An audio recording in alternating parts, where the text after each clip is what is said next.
El saber psicológico debe ponerse al servicio de una sociedad donde el bienestar de los menos no se asiente sobre el malestar de los más, donde la realización de los unos no requiera la negación de los otros, donde el interés de los pocos no exija la deshumanización. Ignacio Martín Baró. Bienvenidos y bienvenidas. Como parte de las actividades de ULAPSI Guatemala, me complace compartir esta entrega, en la que celebramos en conmemoración a la vida y obra de Ignacio Martín Baró y la psicología de la liberación a 31 años de su muerte. Me corresponde presentar a continuación a Melissa Lemus de Guatemala, quien nos comparte la historia y datos biográficos de Martín Baró, seguida por Fernando Giuliani de Venezuela, con el tema La enseñanza de la psicología de la liberación en las universidades. A Raquel Gusso, quien desde Brasil nos comparte acerca de los aspectos sociopolíticos de la obra de Martín Baró, y a Óscar Kishinay de Guatemala con el tema Sistematización enfocada en el triple diagnóstico, el ejercicio de la psicología de la liberación. A las hermanas y hermanos, colegas de América Latina, gracias por su contribución. Antes de iniciar, me permito invitarles a estar pendientes de las actividades pre-congreso que la Unión Latinoamericana de Entidades de Psicología, ULAPSI, tiene programadas a partir de febrero 2021 y pendientes también del congreso que se realizará en el país hermano Paraguay. Nuevamente, les doy la bienvenida. Comencemos. Mi nombre es Melissa Lemus García, soy psicóloga clínica de Guatemala y tendré el honor de hablar sobre una semblanza de Ignacio Martín Baró en conmemoración a los 31 años de su asesinato. He preparado para ustedes una pequeña presentación que con gusto podemos compartir en las redes sociales también de la ULAPSI, y aprovecho este momento para agradecer esta invitación en poder compartir un poquito de la historia y biografía de Ignacio Martín Baró, y es para mí pues un honor el estar aquí compartiendo con ustedes a través de este video. ¿Quién era Ignacio? Bueno, pues creo que muchos de nosotros lo conocemos. Es un profesor, un científico, un docente, un amigo, ¿verdad? Tiene tantos roles y marcó tantas vidas por su carisma y la forma en que se desenvolvía con las personas en sus diferentes roles a lo largo de su vida.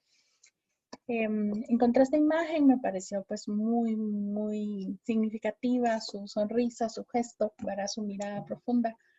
¿Quién es él? Bueno, pues él nace en España en 1942, el 7 de noviembre, en una ciudad que se llama Valladolid. Es el cuarto hijo del matrimonio entre Francisco Martín Abril y Alicia Baró. Me llama mucho la atención el que él siempre mantuvo a través de este guioncito entre sus apellidos el apellido de su mamá, ¿verdad? Siempre que lo vemos en sus propios libros o lo presentamos, hablamos de él con sus dos apellidos, ¿verdad? El del papá y el de la mamá, muy significativo. Bueno, pues siendo muy joven, a los 17 años, decide optar por la vocación del sacerdocio, y es allí cuando en el 28 de septiembre de 1959 ingresa a la Compañía de Jesús en el noviciado de Orduña, en España. Ya él tenía pues fuertes convicciones religiosas, y probablemente también pues el llamado de su vocación era bastante alto. Acá pues traté de hacer un esquemita, un poquito que resumiera un poquito su trayectoria a nivel de estudios, de formación, como él pues de España vino a América Latina. Al entrar al noviciado, pues un año después, lo envían a América Latina, específicamente Centroamérica, El Salvador, a Santa Tecla, a realizar allí su segundo año de noviciado. Sin embargo, en el año siguiente, en 1961, su superior lo envía a continuar sus estudios más bien, en Quito, en Ecuador, y allí empieza a estudiar humanidades clásicas. En ese año termina y al año siguiente es enviado nuevamente ahora a Colombia, por lo que se incorpora a la Universidad Javeriana de Santa Fe, Bogotá, para estudiar filosofía. 2 años después, en 1964, obtiene su título de bachiller, del bachillerato en filosofía, y al año siguiente, pues la licenciatura en filosofía y letras. Como dato biográfico interesante, en su tesina, ¿verdad?, lleva por título Ser y Sufrir. Quizá ya veíamos alguna intención de ese lado humanista, de la corriente humanista, a la que él se hizo tan afín en sus primeros años de publicaciones. Luego, al terminar, pues es nuevamente enviado a San Salvador, se incorpora además a la UCA, en este caso ya no solo para continuar sus estudios, sino también empieza a impartir clases docentes en la Escuela de Enfermería. Luego, quienes lo conocen siempre han denotado que Ignacio tuvo mucho entusiasmo siempre por aprender, por estudiar, por prepararse mejor, y es enviado en este momento a Frankfurt, en Alemania, a continuar sus estudios de teología. Sin embargo, unos meses después, lo mueven de Alemania a Bélgica, y ahí continúa sus estudios hasta obtener el bachillerato en teología. Luego, más adelante, en 1970, es nuevamente retornado a El Salvador. Allí continúa sus estudios de licenciatura, se gradúa de licenciado en teología, y ya en Frankfurt había tenido algún acercamiento, como les decía, con estas corrientes existencialistas, especialmente Erich Fromm, ¿verdad? Y vemos también alguna influencia de algunos autores y filósofos alemanes, y allí él decide, o en algún momento muestra su intención por continuar sus estudios en psicología. Y es por eso que en la UCA se incorpora a la licenciatura de psicología para en 1975 obtener su título en esta rama, en esta disciplina. Luego es enviado a Chicago, a Estados Unidos, a continuar sus estudios, en este caso una maestría en ciencias sociales, que culmina en 1977, permanece al terminar la maestría y continúa su doctorado en esta misma universidad, pero en este caso sí su doctorado tenía este tinte de psicología social y organizativa. Vamos a hablar ahora un poquito de su vida académica. Él jugó muchos roles, por así decirlo, dentro de la UCA. Participó activamente en esa vida académica. En su primer retorno a San Salvador, después de haber estado en Sudamérica, es incorporado al Departamento de Psicología, del cual fue jefe, ¿verdad? Luego también en 1986 funda el Instituto Universitario de Opinión Pública, ¿verdad?, que vamos a hablar con un poquito más de calma más adelante porque es un legado importante. Pero también en este retorno es parte del consejo editorial de UCA Editores y de las revistas ECA y de la revista de Psicología de El Salvador y Polémica, que es una revista en Costa Rica. En 1989, internamente, la UCA tiene una división administrativa y de la vicerrectoría se desprende una nueva vicerrectoría, que es la vicerrectoría de posgrados, en la cual a él lo nombran, y paralelamente es también director de investigaciones. Además, dentro de esta trayectoria pues, académica, vemos que ha sido invitado en diferentes universidades. Aquí yo en esta presentación que les comento, pues menciono una de las más importantes, la Universidad Central de Venezuela, la Universidad de Suila en Maracaibo, también Venezuela, la Universidad de Puerto Rico en Río Piedras, la Universidad Javeriana de Santa Fe, Bogotá, donde pues él también en algún momento fue estudiante, la Universidad Complutense y la Universidad de Costa Rica.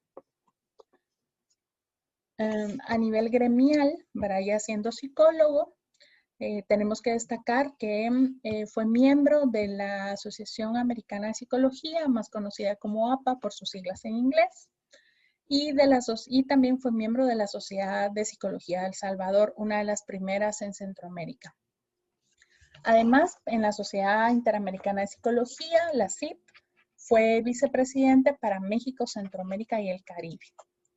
Cabe destacar que siempre fue muy proactivo, siempre trató de propiciar intercambios, cooperaciones interinstitucionales, en constante comunicación, ¿verdad? Promovía mucho la publicación, la investigación. También sus amigos o las personas cercanas comentan que siempre estaba escribiendo, publicando en revistas.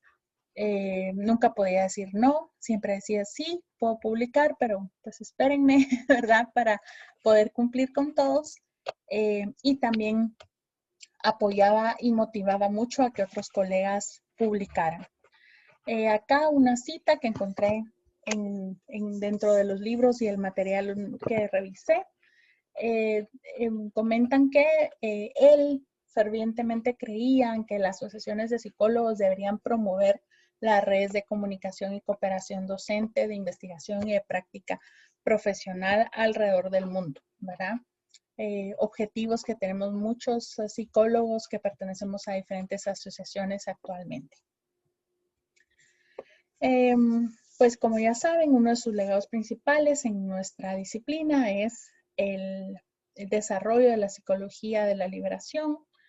Él dentro de su vida académica pues tiene varias publicaciones. Una de las más famosas es el primer libro que se titula Psicodiagnóstico de América Latina.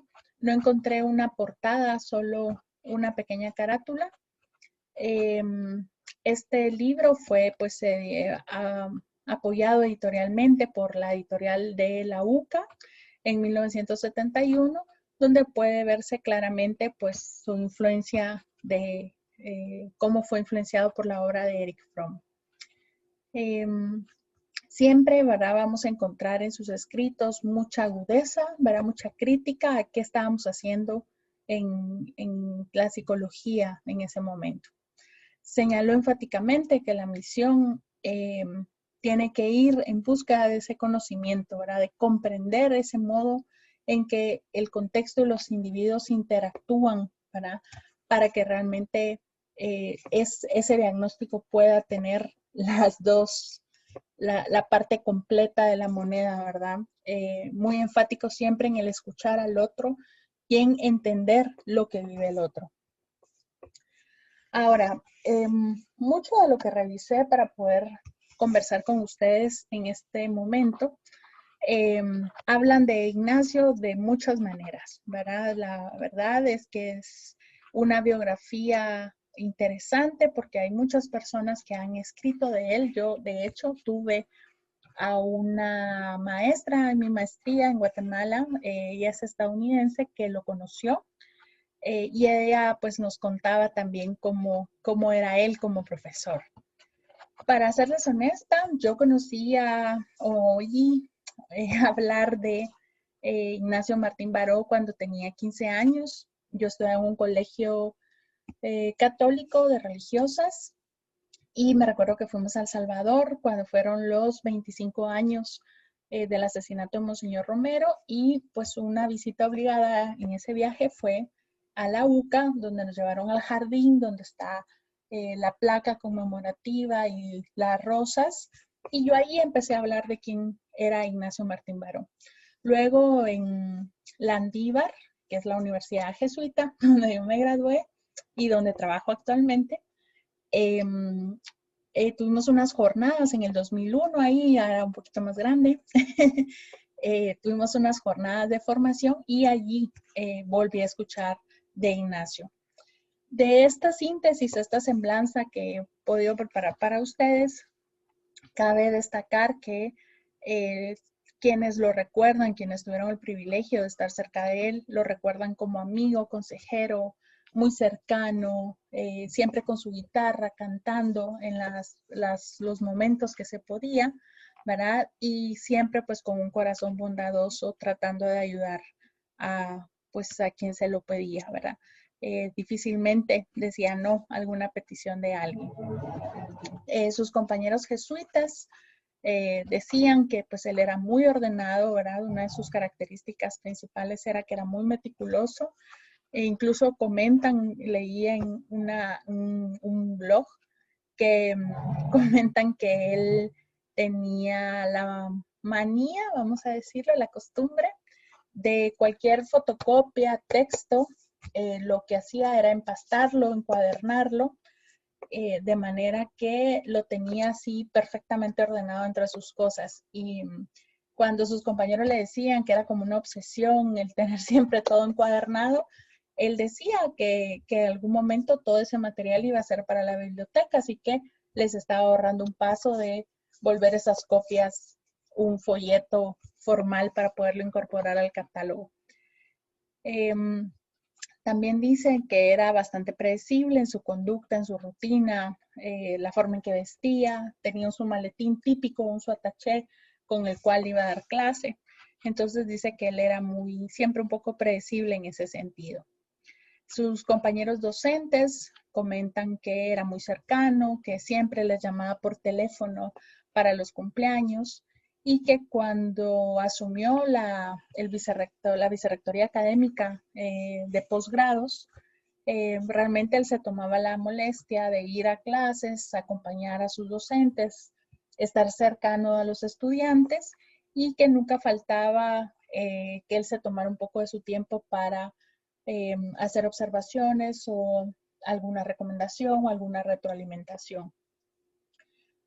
Con sus alumnos, pues que era muy cercano, muy popular, fue padrino de graduación de muchos de sus alumnos e incluso pues a veces de casi toda la promoción que se graduaba. Y desde su trabajo parroquial como sacerdote, pues su acción era también cercana, muy servicial, con mucha autoridad y siempre con mucha transparencia en sus homilías, ¿verdad? Haciendo siempre de sus homilías un espacio, una oportunidad para la reflexión y la crítica. Esto también lo vamos a ver un poquito más adelante. Me parece también algo muy bonito, ¿verdad? A él lo entrevistan y le preguntan que se describa, ¿verdad? Entonces él se describe de esta forma. ¿Quién soy yo? Pues un psicólogo social salvadoreño, centrado en los problemas del Salvador, desde una perspectiva de abordaje psicosocial, cuyo esfuerzo ha sido no solamente tratar de entender estos problemas psicosocialmente, sino teorizar un poco y lograr replantear estos modelos, estas mini teorías en un enfoque más abarcador. Esto él lo dice de sí mismo en 1989, imagínense. ¿Quién iba a decir que un tiempo después ya no estaría con nosotros? Bueno, pues, ¿qué aprendimos de Nacho? Yo creo que todavía tenemos mucho que aprender, pero siempre vamos a encontrar que sus escritos son muy agudos, ¿verdad? Muy inteligentes, muy perspicaces. A lo largo de su trayectoria académica publica 11 libros, ¿verdad? Y un sinfín de artículos y de revistas científicas, comentarios culturales también, no solo en Latinoamérica, sino también en Estados Unidos. Y aquí también sus compañeros comentan que él era un científico muy sistemático, que cuidaba mucho sus fuentes, sus referencias, y pues que nunca fue alguien que dijera o publicara algo que no lo respaldara científicamente o que no tuviera una evidencia o una fuente fidedigna. Él, dentro de sus escritos, pues nos habla sobre el tema de la conciencia, nos hace entender que la conciencia no se queda en la psique, ¿verdad? Individual y particular, sino también cómo es un diálogo con el contexto, ¿verdad? Cómo la conciencia al final también es parte de una parte social donde todos vamos a tener una identidad, ¿verdad? Y que es yo aporto al contexto, pero el contexto también me aporta a mí. Luego también vamos a encontrar muchas veces dentro de sus textos que nos habla a los psicólogos sobre cómo ayudar a las personas, pero una ayuda no asistencialista, no paternalista, sino desde el respeto a esa identidad de la persona y de su contexto social. Él, como les digo, pues al hablar un poquito del tema de conciencia, también vemos ahí un poco la influencia de Paulo Freire, donde Martín Baró habla o amplía un poquito el concepto de alfabetización, ¿verdad? Y él nos dice que alfabetizarse es sobre todo aprender a leer la realidad circundante y escribir la propia historia. De alguna forma también con su legado, ¿verdad? Nos habla sobre que esa opresión que se vive en Latinoamérica, imagínense en esa época, pero que aún en la actualidad la seguimos padeciendo, es un proceso que implica transformación personal y social, ¿verdad? Pero no solo como un proceso transformador, evolutivo o en desarrollo, sino totalmente liberador. Estas son algunas ideitas que podemos encontrar constantemente en sus documentos. El segundo libro más conocido de él es el que se llama Acción e Ideología, ¿verdad? Este tiene mucha relación con su doctorado, ¿verdad? Sobre esa reflexión del panorama económico, político y social de ese momento. Tiene 2 tomos en realidad este libro y hace una crítica. Aquí encontramos a un Ignacio más maduro, más sistemático, ¿verdad? Mucho más contundente en sus denuncias y la crítica hacia la psicología tradicional individualista, ¿verdad? Que también él en su momento pues nos hace ver que también la psicología puede en ese sentido ser parte de la dominación, ¿verdad? Del poder hegemónico. Y entonces hace ese llamado a que nos cuestionemos qué estamos haciendo desde nuestro qué hacer. Él en su discurso pues reclama el derecho de todos los participantes a la existencia, al progreso, a construir un futuro sin limitaciones de la desigualdad y la ausencia de la palabra, ¿verdad? También dentro de sus documentos podemos encontrar sobre el enfoque ético, ¿verdad? Para hacernos un llamado urgente a los profesionales de la salud mental, sobre todo, a que no olvidemos, ¿verdad? La sociedad y la manera en que la sociedad nos está pidiendo que la ayudemos. De su trabajo psicosocial, pues también hay mucho que aprender, ¿verdad? Él, como promotor del diagnóstico psicológico de la guerra, nos habla también de la caracterización que tiene la violencia y de cierta polarización, ¿verdad? Y cómo los medios, las autoridades de la sociedad, de alguna forma también juegan un papel importante para hacernos a la población general un discurso que él llamaba que debíamos de cuidar de no caer en ese espejo ético, ¿verdad? El entrar a esa dualidad donde son ellos y nosotros, son los buenos y son los malos, ¿verdad? Y de alguna forma entrar en ese juego donde hay un divisionismo a nivel de tejido social. Denuncia también a lo largo de sus documentos el rol corrupto e injusto que tienen las autoridades, ¿verdad? Con abusos en su cargo y algunas incongruencias políticas. Y de alguna forma también va sistematizando experiencias desde la voz de los oprimidos, ¿verdad? Nos acercó a la verdad de quien sufre y desde quien sufre. Y esto vamos a verlo ahora que veamos el instituto que él fundó. Pero, pues no sé, ¿verdad? Realmente habría tantas cosas de ese Ignacio. ¿Verdad? Hace una crítica a la psicología, a que no olvidemos cuál es la atención o el foco primario de la salud mental en las situaciones que padecen nuestros pueblos, ¿verdad? Catástrofes, pobreza, hambre, ¿verdad?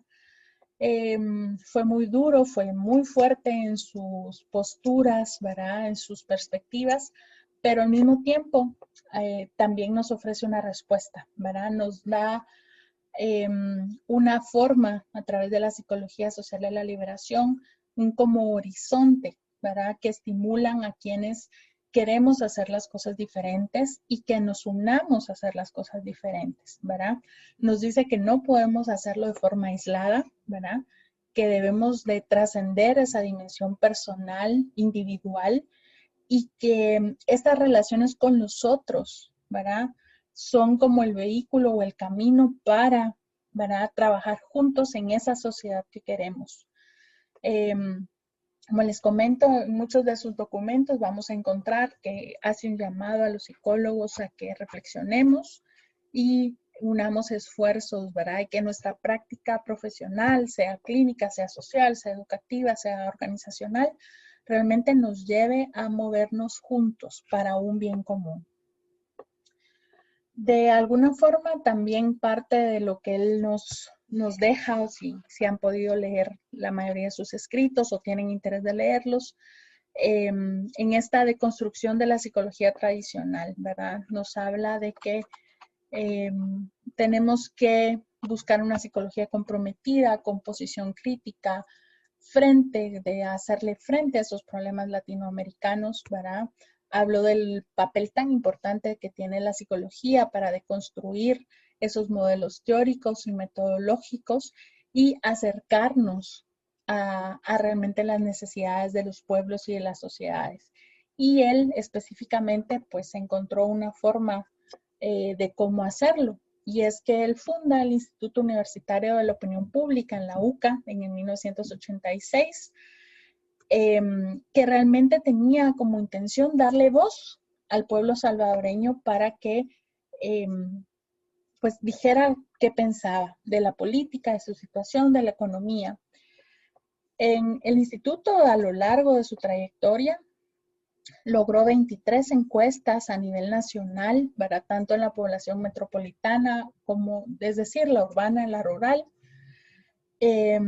para evidenciar y sistematizar cómo se comprendían estas situaciones que estaba atravesando El Salvador en esta época.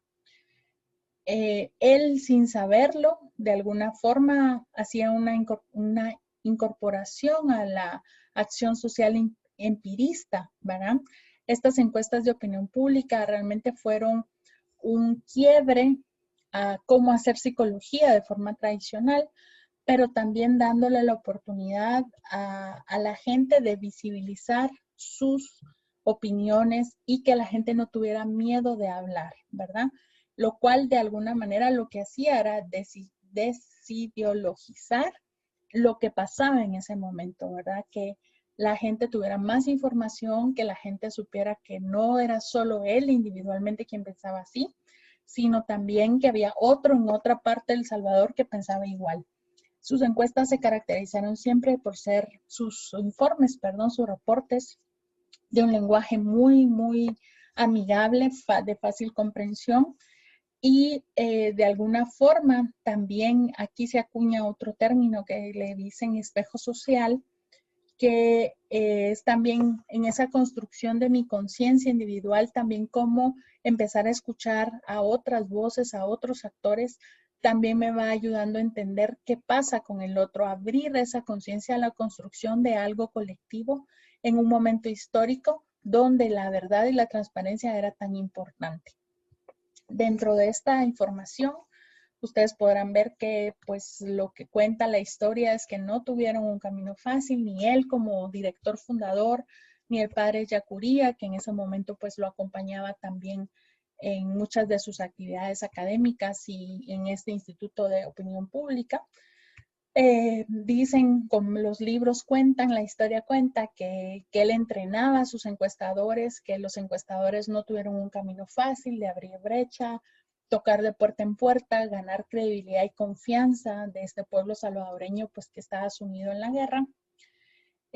Pero más adelante, ¿verdad? La misma historia da honor al legado que tuvo este instituto, donde ganó credibilidad y realmente demostró los pronósticos y la verdad de información que él siempre sistematizó.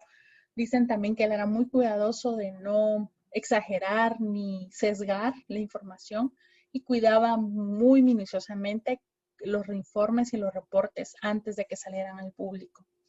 También antes de su muerte, él estaba trabajando con otros colegas centroamericanos, mexicanos y estadounidenses en un programa de opinión pública, ¿verdad? Para llevar esta experiencia y esta sistematización a otros países a través de otras universidades.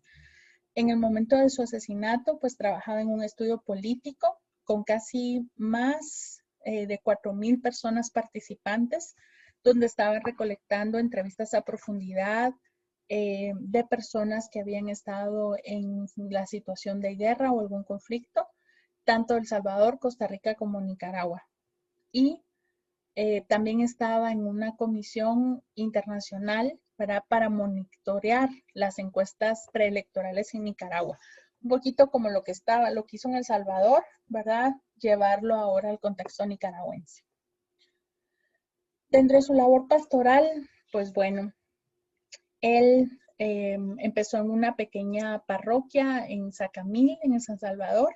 No tenía sacerdote, ahí es donde él empieza pues a hacer su trabajo pastoral, pero más adelante cuando nombran ya un sacerdote oficial de la parroquia, él busca otro sitio donde se necesitaba la ayuda y es así como llega a la parroquia Jayaki, ¿verdad? Esta la atendió pues a tiempo completo, por así decirlo. Él era el responsable de esta parroquia hasta el día de su muerte. Esta parroquia más o menos está a unos 30 kilómetros de San Salvador.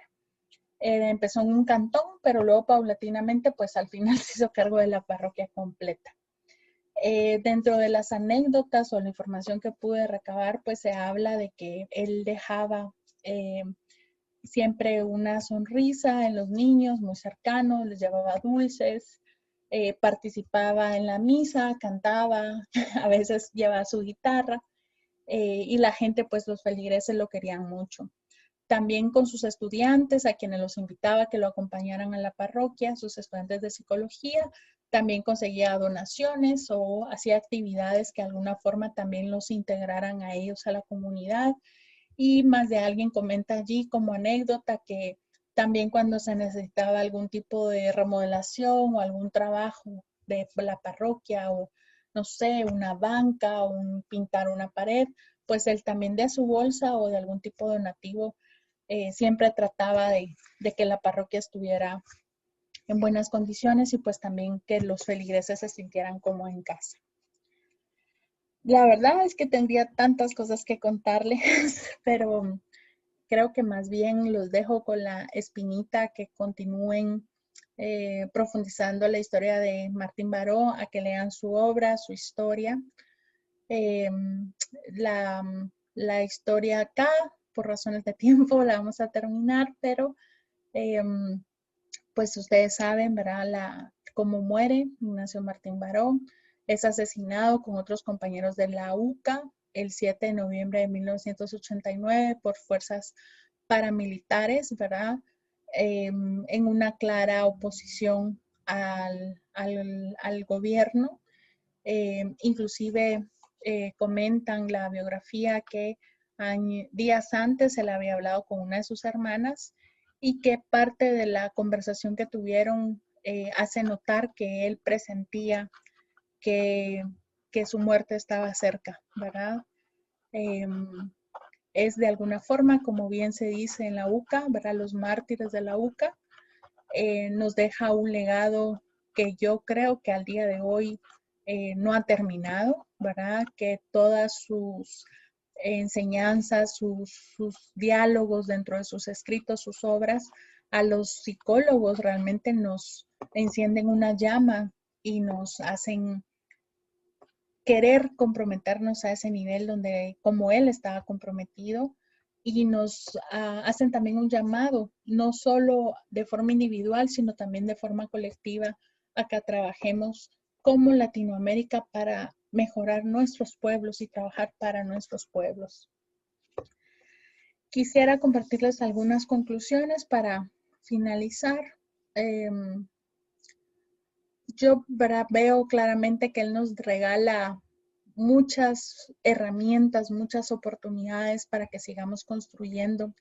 Por supuesto, nos falta mucho por hacer, mucho por desarrollar, pero realmente si leemos sus escritos, sus libros, sus textos, lo que vamos a encontrar siempre es bases epistemológicas, caminos, teorías, posiciones, impulsos motivaciones, ¿verdad? Para ir más allá, para cumplir esos sueños, esos anhelos, para visualizarnos como una Latinoamérica donde podamos hacer la diferencia, ¿verdad? Desde la psicología.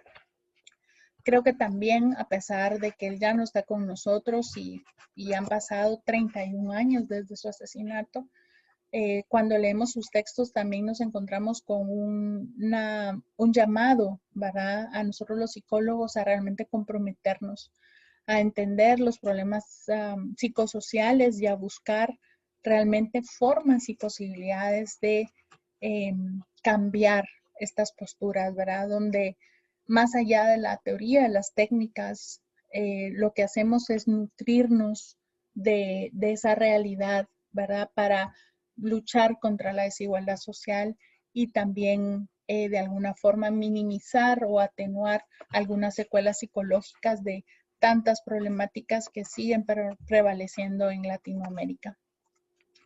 Creo que su legado sigue vigente, ¿verdad? Que su pensamiento nos sigue mostrando un camino esperanzador, ¿verdad?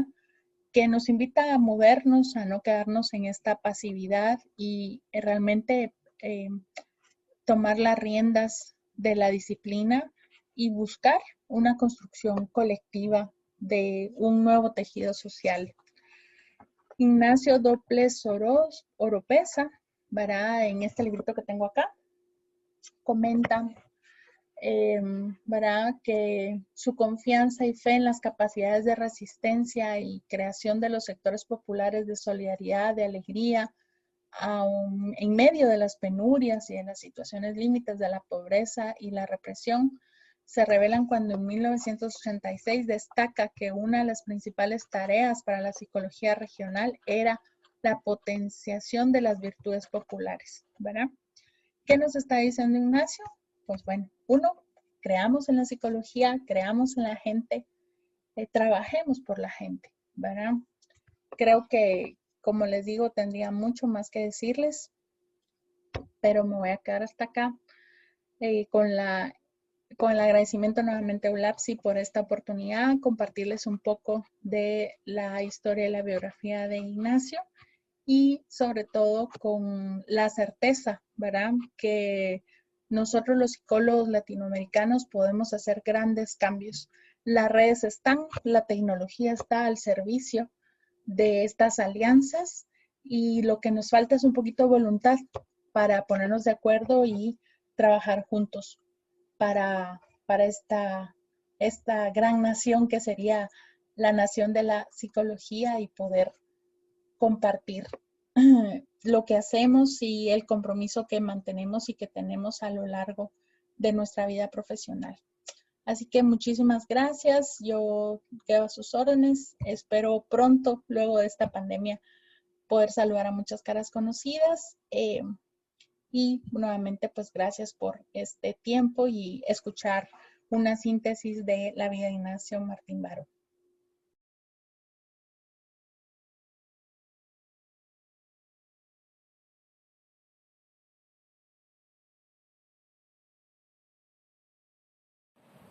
Comenzamos por agradecer, en nombre del colectivo de psicólogos y psicólogas por el socialismo como instancia afiliada a ULAPSI, a todos y a todas quienes han organizado este encuentro y expresarle que para nosotros es un gran honor y es un gran gusto participar en él, especialmente en torno a la figura y a la obra de Ignacio Martín Baró, alguien tan querido, tan admirado y que tanta influencia tuvo y aún tiene en la formación de muchos psicólogos y psicólogas de Venezuela, así como de toda Latinoamérica. Antes de entrar en materia de lo que se nos convoca, al tema que se nos convocó a hablar, necesitamos hacer una aclaratoria indispensable. Es necesario decir, para de paso honrar y tratar de ser congruentes con la propuesta del propio Martín Baró, quiénes somos, cuáles son nuestras opciones, nuestros valores y desde dónde y de qué forma desarrollamos nuestra praxis. Esta exposición la hacemos desde el colectivo de psicólogas y psicólogos por el socialismo, agrupación venezolana conformada por profesionales de la psicología de variadas corrientes y áreas de trabajo y especialización, tales como psicología educativa, clínica, psicología del desarrollo, psicología social, entre otras. Asimismo, muchos y muchas de nosotros y nosotras compartimos nuestra práctica profesional con la docencia en diferentes universidades donde se imparten las carreras y programas de psicología. Creemos en la construcción de una psicología alternativa a la psicología que se desarrolla en un sistema capitalista y, en tanto que en Venezuela tiene lugar un proceso revolucionario que compartimos y cuyo horizonte es la construcción del socialismo bolivariano del siglo XXI, esta es una de las tareas que nos proponemos: hacer y fortalecer una psicología para la construcción de un nuevo modelo de sociedad, lo cual integra un quehacer profesional, académico y político. Conformamos así un colectivo autónomo que camina y trabaja junto a las organizaciones comunitarias y a los movimientos sociales que conforman el poder popular. Por todo ello, es obvio que no somos neutrales ni imparciales en nuestro quehacer dentro de la psicología, lo que no significa de ninguna manera que no mantengamos y cultivemos una actitud crítica y rigurosa en cuanto a nuestras perspectivas epistemológicas, metodológicas, éticas y políticas. Hecha entonces esta aclaratoria, hablemos ahora del tema que nos convocó. Este tema sobre el que se nos ha pedido hablar puede ser abordado desde diferentes ángulos, pues así de prolífica fue la obra integral de Ignacio Martín Baró, la cual desarrolló con un altísimo nivel de rigurosidad y un profundo sentido auténticamente crítico y honesto, que le llevaba siempre y de forma simultánea a profundizar en sus análisis para mostrar insuficiencias y contradicciones, así como para honrar logros y avances y elaborar propuestas que señalaban caminos y mostraban horizontes, siempre cargados de un extraordinario espíritu que integraba lo utópico con el realismo más implacable. Es así que abordar este tema de la enseñanza de la psicología de Ignacio Martín Baró en la universidad, al igual que cualquier otro tema relacionado con su obra, ofrece diferentes opciones, lo cual supone correr el riesgo de errar en aquellos criterios que nos llevaron a seleccionar los temas que expondremos, pero al mismo tiempo, tal vez dejar por fuera otros temas y aspectos que también resultarían del máximo interés para la discusión. Pues bien, asumiendo los riesgos ya declarados, utilizaremos, casi a modo de pregunta, dos criterios que nos servirán como punto de partida y nos acompañarán en nuestras reflexiones a lo largo de la exposición y los que desde luego queremos compartir desde ya con todos y todas quienes nos escuchan. Uno tiene que ver con la vigencia de los planteamientos de la psicología de Martín Baró en nuestro contexto latinoamericano actual, y el otro con las implicaciones de su enseñanza en la Universidad Latinoamericana de nuestro tiempo. En cuanto al primer criterio, podemos decir desde ya para nosotros la vigencia de sus planteamientos y de su psicología es absoluta, puesto que nuestro contexto latinoamericano sigue mostrando las principales características y condiciones que Martín Baró analizó, explicó y denunció en su tiempo, y según las cuales se demandaba un tipo de psicología elaborada desde las perspectivas de las mayorías excluidas, oprimidas y marginadas, a cuyo favor y junto a quienes era necesario producir transformaciones liberadoras y humanizantes de la sociedad. Seguimos pues compartiendo ese análisis y el tipo de psicología que propuso. Pero además, sus propuestas han mostrado con el paso del tiempo un altísimo nivel de congruencia y eficacia teórica y metodológica, aplicables a la investigación así como a la acción psicosocial que llevamos a cabo en nuestras realidades concretas, las cuales en el caso de Venezuela, y también así será en otras latitudes, no solo se remiten a trabajos académicos, sino que también, como explicaremos más adelante, forman parte del ejercicio profesional de muchos psicólogos y psicólogas que se desempeñan en el área de las políticas públicas, todo lo cual, desde luego, refuerza la vigencia de su psicología en nuestro tiempo y en nuestras realidades. Respondido así nuestro primer criterio, podemos ahora abordar el tema central de nuestra ponencia, para lo cual comenzaremos por analizar las implicaciones que tiene la incorporación de su psicología en la enseñanza universitaria. En primer lugar, planteamos que la psicología de Ignacio Martín Baró, no puede ser enseñada, incluso el mismo término de una vez ya nos interpela, no puede ser enseñada en la forma tradicional ni formar parte de unos contenidos programáticos orientados exclusivamente a dotar de herramientas al estudiantado. Y decimos esto porque en su propuesta se presentan un conjunto de tópicos que resultan necesariamente problematizadores e interpelantes para todos y todas quienes participan en los programas y planes de estudio, así como para la estructura organizativa e institucional universitaria. Para estudiantes y docentes, Estos asuntos proponen un alto nivel de interpelación personal y, por ende, interpelación ideológica que requiere no sólo de la comprensión conceptual, sino que es necesario trabajarla en sí y para sí, a través de un proceso de transformación particular. Para la institución universitaria, también supone un cuestionamiento y un desafío acerca de su misión y su encargo social, lo cual debiera implicar un profundo cambio organizacional, muy especialmente en relación con sus valores y sus propósitos. Veamos ahora cuáles son estos elementos problematizadores a los que nos queremos referir. 1. La psicología de Martín Baró le otorgó un papel preponderante al estudio de la ideología como componente fundamental de la dimensión psicosocial, al punto que la incluyó en la misma definición del objeto y en la misión de la propia psicología social, lo cual supone trabajar procesos tales como la desideologización del sentido común. Proceso nada sencillo y exigente por demás, que debería ser de obligatorio cumplimiento para quien se forme seriamente de cara a ejercer la psicología. 2. Le asignó una particular relevancia a la clase social como categoría de análisis y explicación para diversos fenómenos y procesos psicosociales, lo cual no puede reducirse solamente a un referente teórico conceptual. Es un factor determinante de la subjetividad y de la dimensión psicosocial de todos y de todas, y acerca de lo cual es necesario tomar conciencia. En sociedades como las nuestras, fuertemente estructuradas en clases sociales y en virtud de ello, separadas por profundas diferencias, este planteamiento tiene altísimas implicaciones, tanto ideológicas, repetimos, como subjetivas. Tercero, dentro de su psicología se incluyen conceptos tales como el capitalismo, el imperialismo, las relaciones de dominación y explotación como partes fundamentales de las estructuras sociales, sin las cuales no sería posible analizar nuestra realidad ni los procesos psicosociales que de ellas forman parte, y mucho menos poder actuar para transformarlas. Ahora, para algunos estos pueden ser solamente conceptos, en tanto que para otros estas son configuraciones concretas de la realidad. Realmente, ambas visiones resultan incompatibles y requieren algo más que una aclaración conceptual. Cuarto, propuso una nueva identidad de la psicología social, así como de los psicólogos y las psicólogas, de quienes se espera un compromiso con la perspectiva de los excluidos, junto a quienes se trabaja, se dialoga y se construye en un marco de horizontalidad una experiencia y un conocimiento para la liberación. Esto no es un decreto epistemológico ni metodológico, sino que es un proceso personal y colectivo por el cual se opta y para el cual es necesario prepararse. Quinto, fue insistente sobre la exigencia de asumir de forma explícita principios y valores que guíen el quehacer de la psicología. Al igual que el punto anterior, la base axiológica de la psicología que propugnaba Martín Baró no se puede remitir solamente a declarar los valores y principios, sino a asumirlos en la acción concreta. También para ello es necesario prepararse.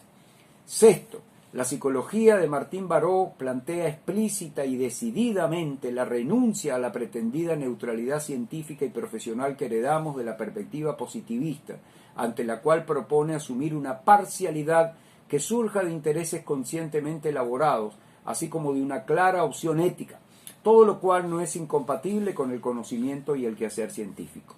Renunciar a una postura y asumir otra, optar por un compromiso y practicarlo, junto con la rigurosidad científica y ética, implica conjugar el estudio riguroso con un profundo trabajo personal e institucional. Significa, pues, en su conjunto, una exigencia de particular altura. Pasemos ahora a la segunda parte de la exposición. Todo ello exige, por una parte, la organización de un método educativo y pedagógico altamente riguroso que garantice que el estudiantado conozca y maneje en forma adecuada el conocimiento producido, lo cual en principio no plantea grandes diferencias con ninguna otra formación universitaria. No obstante, las diferencias aparecen, para decirlo en los propios términos de Martín Baró, cuando intentamos llevar al máximo las tensiones que ocasionan las propuestas de su psicología, y allí concluiremos en que no es posible remitir la psicología de Martín Baró a una enseñanza tradicional que no movilice a las personas y a las instituciones hacia un proceso de transformación. Así, por ejemplo, la enseñanza de su psicología debe implicarse en un quehacer transformador en algún contexto social dentro del cual existan personas y grupos que viven y luchan en una realidad concreta y junto a quienes los psicólogos y las psicólogas participen llevando a la práctica las propuestas de la psicología en la medida que adquieran sentido y eficacia para la propia gente, así como para la formación y el aprendizaje. Pero esto no se trata solo de una práctica, sino de una concepción epistemológica que renuncia a la división entre conocimiento básico y aplicado y la sustituye por un conocimiento ética y políticamente orientado, histórica y materialmente situado, que se constituye en teoría y método simultáneo en clave dialógica y con una clara vocación transformadora junto a la gente. Al mismo tiempo, el desafío problematizador de la psicología de Martín Baró también debe implicar un trabajo de transformación personal de docentes y estudiantes que se interpelen seriamente sobre su propia ideología, sus intereses de clase, sus valores y sus compromisos, su identidad y su subjetividad, todo lo cual se debe poner en juego en este marco desafiante de esta psicología. No se trata, vale la pena aclararlo, de promover un proceso de conversión en cuanto a las opciones que cada quien adopta en el plano político y en el ejercicio profesional de la psicología. De lo que se trata es tomar plena conciencia del marco de intereses y relaciones de poder dentro del cual construimos nuestro quehacer y obviamente dentro del cual asumimos nuestras opciones. Por lo tanto, la enseñanza de esta psicología no puede verse complementada o auxiliada por actividades prácticas tradicionales ni por charlas motivacionales dirigidas a estudiantes o comunidades, sino que requiere trascender hacia un nivel de implicación que exige un inmenso trabajo y compromiso personal e institucional. Ahora bien, unas propuestas de este tipo no parecen viables en las universidades tradicionales, y eso no se debe solamente a un problema de forma del pensum, sino que es un problema de fondo que responde a la concepción misma de la universidad, cuyo objetivo y misión sigue siendo hoy, tal como el mismo Martín Baró lo describió, egresar profesionales, para lo cual se les brinda herramientas con el fin de cubrir las demandas del sistema, así como las expectativas de los estudiantes en cuanto a empleo y estatus.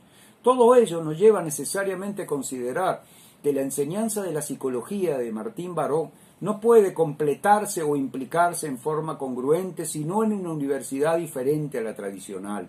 Y esto era precisamente lo que el mismo Martín Baró planteaba, aunque desde luego él no lo hizo reclamando una universidad especial para su psicología, sino que entendía que era necesaria una nueva universidad donde todo el conocimiento producido debía estar, como ya lo hemos señalado, al servicio de los intereses de las grandes mayorías latinoamericanas, excluidas y marginadas, y contribuir así con las grandes transformaciones que requerían y requieren nuestras sociedades. Nunca será suficiente la manera como debemos repetir estos principios. Muy rápidamente, veamos qué nos decía entonces Martín Baró sobre la universidad de su época y cuál era su propuesta sobre la nueva y necesaria universidad latinoamericana. Sus críticas respecto a la universidad de aquel tiempo eran las siguientes. Por ejemplo, señaló su función exclusivamente profesionalizante, servil a la demanda de la sociedad establecida.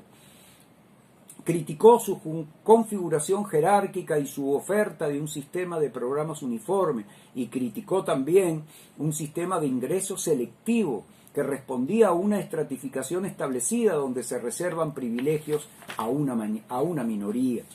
Para decirlo en sus propias palabras, cito, describía una universidad servil, acrítica y pragmática, donde no se cultiva la ciencia, sino a lo más la técnica, y de la cual salen egresados con su título profesional como mansos corderos. Veamos ahora las ideas de Martín Baró sobre la nueva universidad latinoamericana, las cuales fueron profundas y densas, al tiempo que, según sus propias expresiones, representaban una utopía, mas no irrealizable, sino hacedera. Sería inabarcable realmente abordar todos los planteamientos que hizo en relación con la nueva universidad latinoamericana, pero haremos una breve referencia a los puntos más resaltantes, para lo cual me voy a permitir hacer uso de varias de sus citas literales, ya que las mismas resultarán, como veremos, por demás claras y precisas. Respecto a la nueva Universidad Latinoamericana, propuso que asumiera el papel político y decía: una universidad que se declare apolítica está confesando su servilismo de masa silenciosa al poder establecido. Exigió, así como se le exigió a la psicología, que asumiera la opción axiológica y decía: la nueva Universidad Latinoamericana debe arremeter con valentía a la búsqueda de nuestros auténticos valores, esos valores sepultados en nuestro inconsciente latinoamericano por siglos de opresión política, económica o técnica. También insistió en que la Universidad Latinoamericana tenía que ser promotora en generar una cultura autónoma, la cual definió dentro del contexto universitario de lo que estamos hablando, la definimos como ciencia comprometida históricamente. Dentro del mismo contexto o del mismo concepto de cultura autónoma, dijo respecto a la nueva Universidad Latinoamericana: urge que investiguemos a fondo todas aquellas estructuras que, para bien o para mal, condicionan y determinan fundamentalmente la realidad de nuestros pueblos, pero eso sí, una investigación crítica, orientada por valores propios y no ciegamente empujada por una técnica y unos programas foráneos. Y ampliando aún más su visión sobre este tópico, nos decía: es por tanto función de la investigación y de la denuncia consiguiente constituir un reflejo fiel en el que nuestro pueblo, incluidos nosotros, pueda contemplarse, pueda reconocerse, a fin de ir adquiriendo conciencia de su propia realidad existencial. También reclamó y propuso para la nueva Universidad Latinoamericana lo que él denominó la acción eficaz. Decía: sencillamente la universidad no puede quedarse en la investigación y en la denuncia de la realidad. Tiene que ir más lejos, tiene que crear y promover modelos viables para la transformación en todos los ámbitos. Más aún, tiene que propiciar su aplicación práctica. Por eso digo que su acción tiene que ser eficaz. También reclamó el realismo político con el cual había que diseñar y llevar adelante y desarrollar la nueva Universidad Latinoamericana. Decía, cito: ante nuestra realidad de pueblos oprimidos, en vías de subdesarrollo, vean la fina ironía con el que caracterizaba el drama de nuestros pueblos, es inadmisible que nos dediquemos a tareas ajenas a nuestro contexto. Universidades preocupadas por planteamientos y problemas de minorías elitistas, universidades en las que los valores oprimidos de nuestro campesino, nuestro indígena, nuestro obrero no encuentran eco, son cualquier cosa menos universidades latinoamericanas. Pero también, sigo con la cita, debo decir que cuando una universidad siente la necesidad de declararse revolucionaria, podemos sospechar que está tratando de correr una cortina de humo sobre su fracaso como universidad. Y es que una verdadera universidad, una universidad que cumpla su función, no tiene que andar declarándose revolucionaria, ya que su mismo trabajo conduce a la transformación de las estructuras sociales del país. La revolución, decía Martín Baró, se dice no con palabras altisonantes, sino con hechos. La revolución se hace. Fin de la cita. Vean aquí su advertencia clara y aguda sobre el peligro del uso trivial de las palabras y los conceptos que pueden volverse consignas vacías. Finalmente, también le dispensó un tiempo para el desarrollo del sistema de aprendizaje que debía tener la nueva Universidad Latinoamericana. Al respecto, propuso que debía haber un sistema dialéctico, lo cual implicaba que tenía que ser dialógico, un diálogo que se debería dar en distintos planos entre la universidad y la sociedad, dentro de la universidad, entre el personal docente y el estudiantado. Bastante remarcó Martín Baró ese orden jerárquico que impedía el diálogo entre estudiantes y docentes, y que lo sigue impidiendo hoy, entre los diferentes campos del saber. Es decir, no podemos seguir con esos programas estancos donde no hay diálogo posible adentro de un semestre o de un año académico. Cada materia aparece como una suerte de parcela aislada del resto. Y por supuesto tiene que haber diálogo en el campo de los valores, nuevamente con su congruencia en torno a la base axiológica. Los fundamentos de la nueva universidad, decía Martín Baró, deben estar en su preocupación por definir claramente su misión. Él insistió mucho en que solamente a partir de una misión claramente definida es que la nueva Universidad Latinoamericana podía desarrollarse. De lo contrario, iba a quedarse siempre diluida. Entonces él planteó que se trataba de crear tensiones, se trataba de desadaptar una propuesta por demás audaz, por demás, yo diría que atrevida incluso, pero vamos a ver cómo lo decía él literalmente. Hay que confrontar el principio de la psicología norteamericana que pone el acento en la adaptación. Promover la adaptación a un mundo enfermo no puede ser la razón de ser de la universidad. Vemos entonces como sus propuestas sobre la nueva universidad latinoamericana muestran también una absoluta vigencia, al tiempo que guardan una total congruencia con su propuesta de psicología y más aún con su concepción y su propuesta sobre el rol que debe jugar el conocimiento y sobre las formas y reglas mediante las cuales debemos producir. Vamos ahora a la parte final de la ponencia. Queremos agregar, ya en la parte final de la exposición, unas breves referencias al contexto venezolano, donde de diversas formas y en diferentes espacios también está presente la psicología de Martín Baró, a veces hasta en medio de algunas polémicas. En Venezuela, en el marco de la Revolución Bolivariana, la transformación universitaria es uno de los tantos ámbitos en los que tiene lugar la disputa, la confrontación y la construcción de nuevos modelos que apuntan a la transformación de nuestra sociedad. En este marco se han creado durante el período revolucionario un gran número de universidades, las cuales forman parte del sistema universitario nacional, junto con otras universidades, tanto públicas como privadas, que existen desde antes de la Revolución y en las cuales se dictan la mayoría de los programas de formación en psicología bajo una perspectiva aún predominantemente tradicional y apegada en gran medida al enfoque positivista. Las nuevas universidades, por su parte, intentan construir un enfoque alternativo en cuanto a la concepción de su rol, así como en relación con el tipo de conocimiento que se proponen producir bajo un enfoque liberador, descolonial, transformador y al servicio de los intereses de las mayorías populares. En relación con la psicología, solo una de ellas, la Universidad Bolivariana de Venezuela, ha iniciado y desarrollado un programa nacional de formación de grado en nuestra disciplina, el cual muestra un claro énfasis hacia la perspectiva de la psicología de la liberación, así como a su implicación a lo largo de todo el programa en un quehacer comunitario comprometido con su vocación transformadora.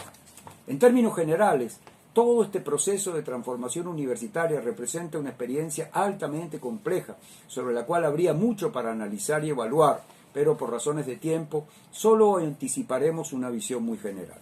Al respecto podemos decir que, junto con muy importantes logros y avances, estas iniciativas muestran igualmente una serie de contradicciones y ambivalencias, producto seguramente de errores y desaciertos, así como también propias de todo intento de transformación. Asimismo, también es justo decir que se trata de un proceso resistido, atacado, descalificado por quienes se oponen al actual proceso revolucionario y muy especialmente desde el contexto universitario y académico tradicional, así como desde viejas estructuras institucionales que presentan fuertes resistencias ante el cambio. En todo caso, y de cara al asunto que nos ocupa, cabe destacar que, con enfoques e implicaciones diferentes, la propuesta de la psicología de Ignacio Martín Baró está presente tanto en los programas de formación de grado en psicología de la nueva Universidad Bolivariana, así como también en los planes de estudio de nuestras universidades tradicionales que imparten la carrera de psicología. Del mismo modo, podemos decir que los planteamientos de Martín Baró son asumidos por psicólogos y psicólogas que defienden la revolución, como es nuestro caso, así como también por psicólogos y psicólogas que se oponen a este proceso revolucionario. Todo ello es una muestra de la intensidad de la confrontación de modelos y posturas que hoy vivimos en Venezuela y dentro de lo cual la psicología no puede ni debe estar ausente. Por último, en relación con nuestra realidad en Venezuela, quisiera agregar también una breve mención a las implicaciones que la psicología, especialmente la psicología social comunitaria, pero no es la única, tiene en el diseño y ejecución de políticas públicas, lo cual en nuestro contexto actual implica un caminar junto al pueblo en la búsqueda y la construcción del poder popular. El enfoque del diseño y ejecución de las políticas públicas en nuestro país se sustenta en un modelo de democracia participativa, donde la comunidad organizada tiene un rol protagónico en todos los niveles de decisión y gestión. Así, la organización popular y la participación comunitaria son una constante en los programas y políticas de vivienda y hábitat, salud, cultura, educación, economía, ambiente, entre otros.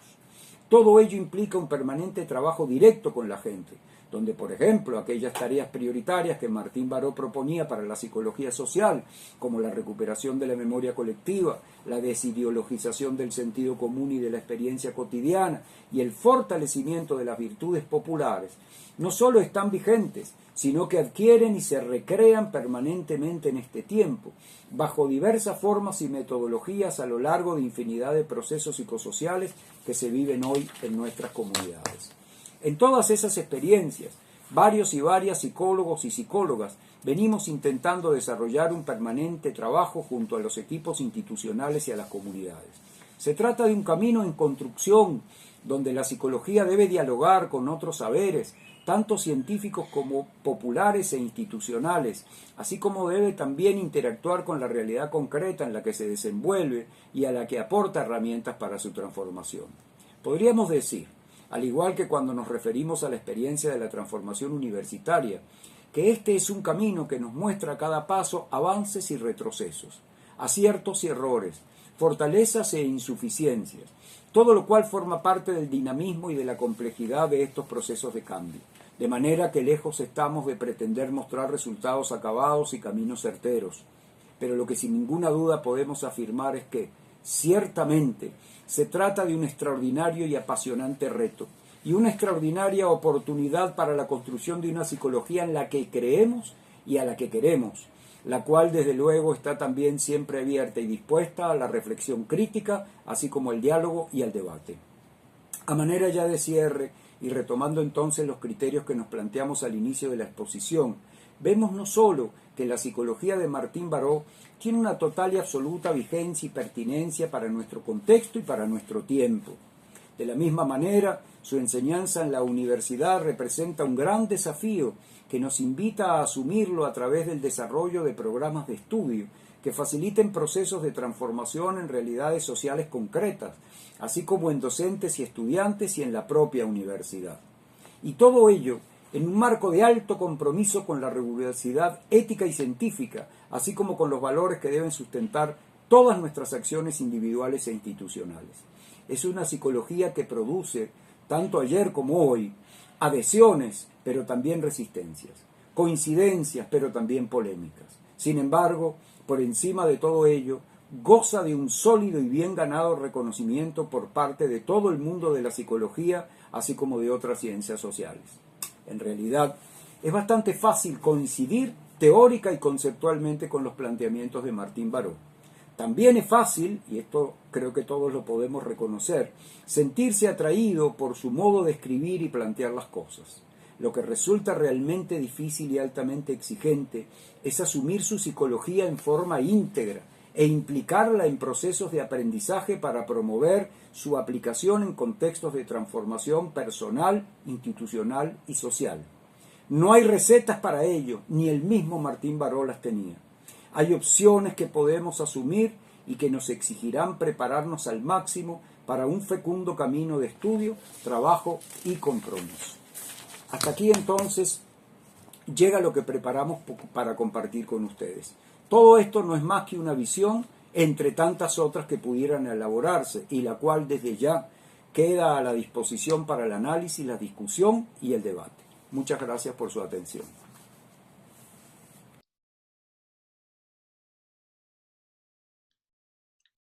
Camaradas y compañeros de América Latina, les agradezco la invitación a ser parte de este homenaje a Inácio Martín Baró, porque su trabajo fue muy importante a mi filiación en la psicología que libera, que fortalece a personas y grupos para resistir la opresión y la dominación política y social.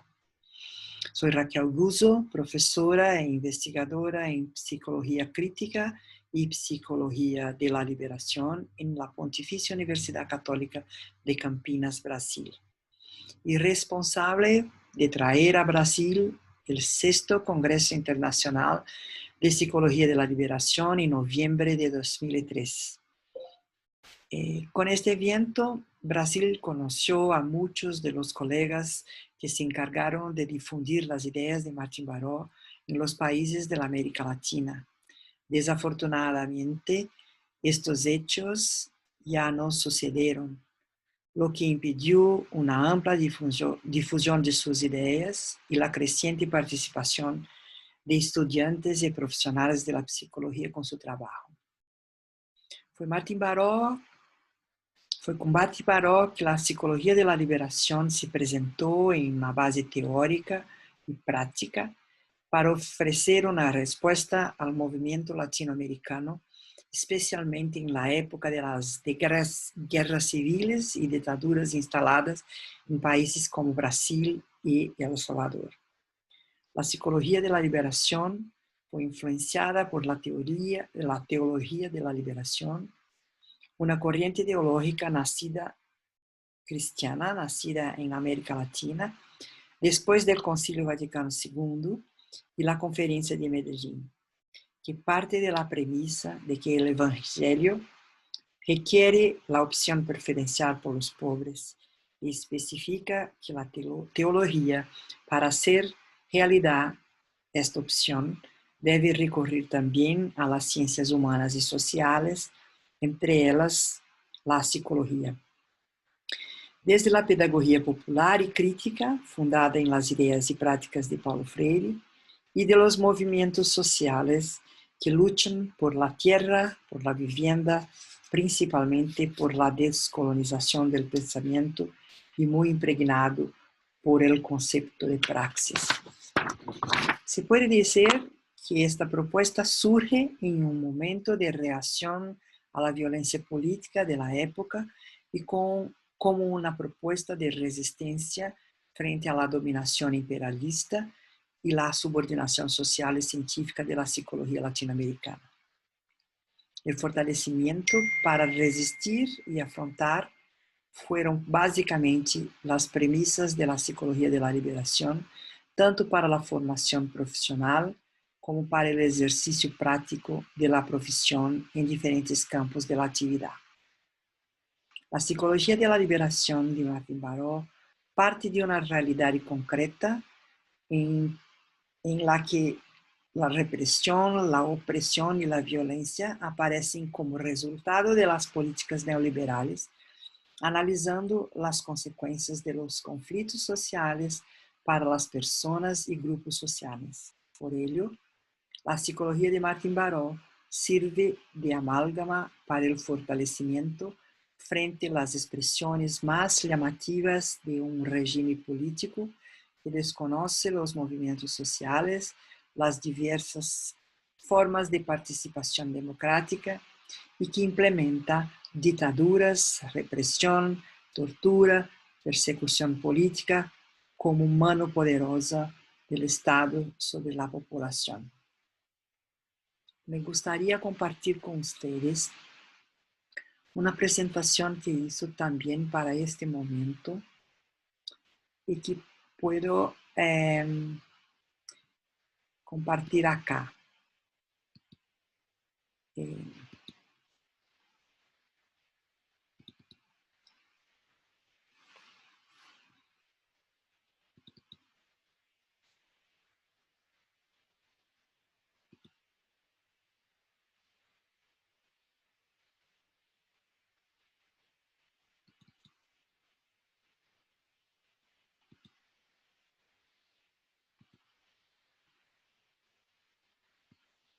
Un momentito, por favor.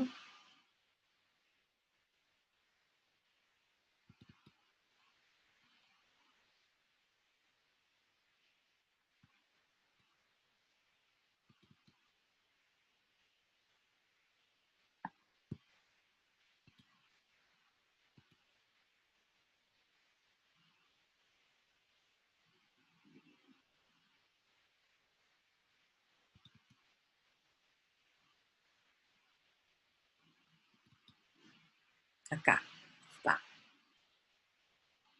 Sí. Entonces, el impacto de las ideas de Martin Baró para mí y mi punto de vista tiene una esperanza para las personas y grupos que resisten. Por lo tanto, se presentan las marcas históricas del continente americano.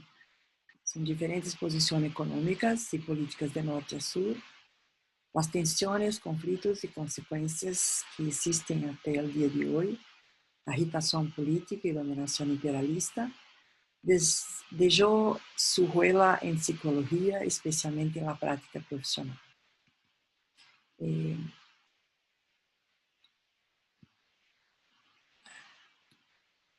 Las repercusiones en la vida cotidiana son las derivadas de la desigualdad social y las consecuencias objetivas y subjetivas del proceso de colonización. Las diferentes tendencias de este desarrollo desigual y combinado es evidente en los países. Diferentes posiciones en un mundo globalizado, polarizadas por la explotación y la dominación. Condición infrahumana de desarrollo no es más que una forma de vida forjada en el capitalismo en esta parte del mundo.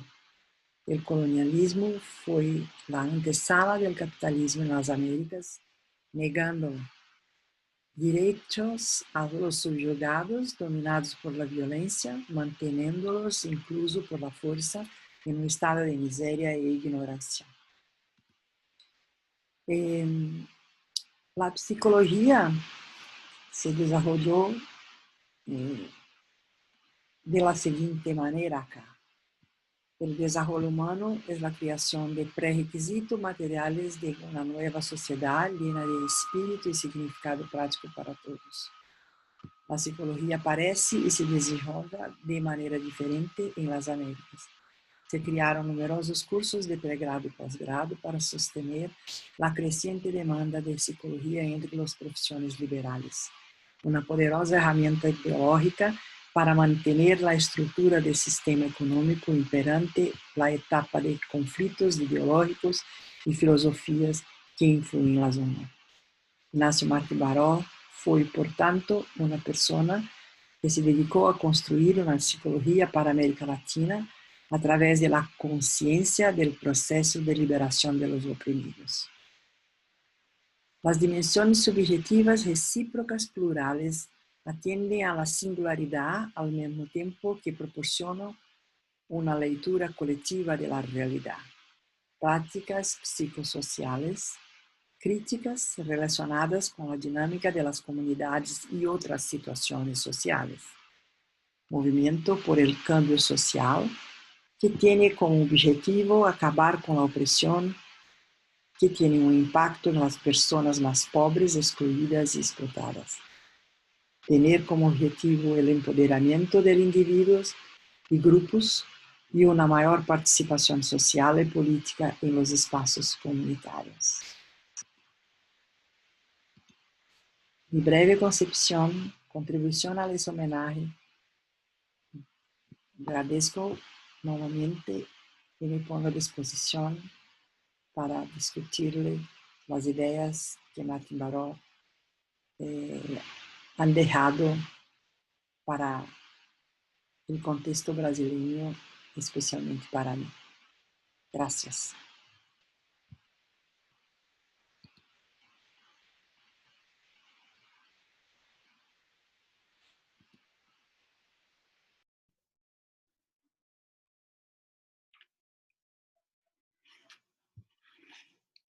Hola, hoy quiero dedicar estas breves palabras a la memoria de Ignacio Martín Baró. Vamos a reflexionar un poco en torno a la práctica de la psicología comunitaria desde la psicología de la liberación.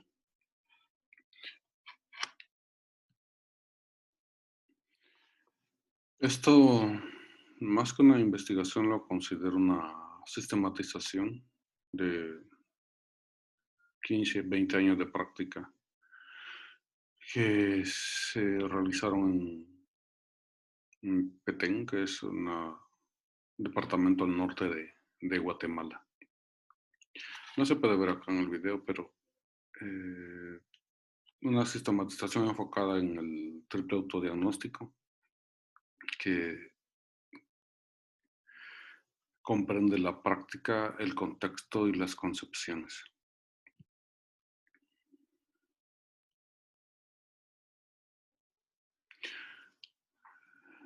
debemos partir de algunas premisas. Yo hablo desde mi ser como mestizo, urbano, educador, subversivo y ateo. Y en último lugar como psicólogo.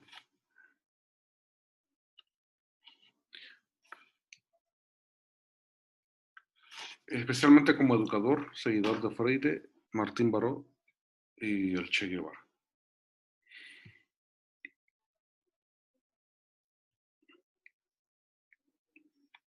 Vale identificar algunos principios,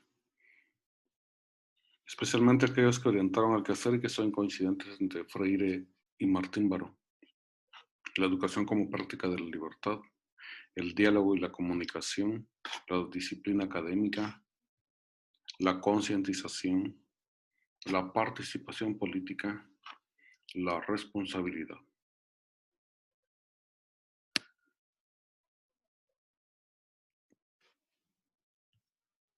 La educación como proceso de creación cultural artística, el conocer a los participantes y el ser humano dentro y fuera del ámbito educativo.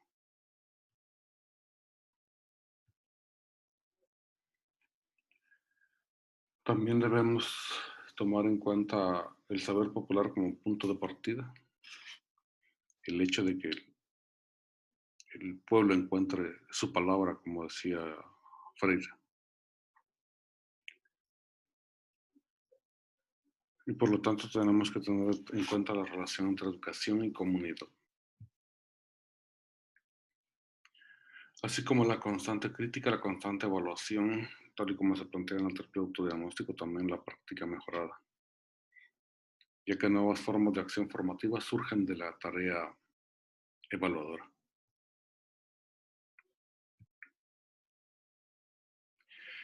Y desde luego también hemos tomado en cuenta los principios de la nueva pedagogía, que son flexibilidad, creatividad, dialogicidad y partir de la problemática. También es muy importante resaltar lo que Ignacio Martín Baró alguna vez planteó en torno a las universidades latinoamericanas.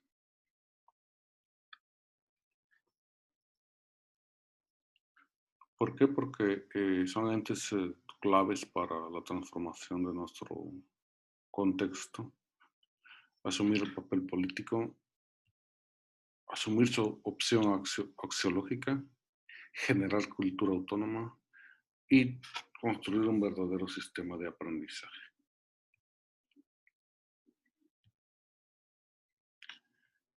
Entonces, ya que debemos partir de la práctica, esa práctica pues no siempre fue una práctica orientada en Martín Baró, en sus conceptos, en sus preceptos. Freire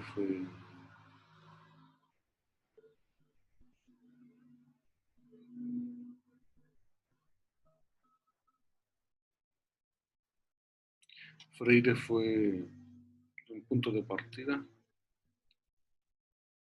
Ignacio Martín Baró se puede tomar como punto de tránsito.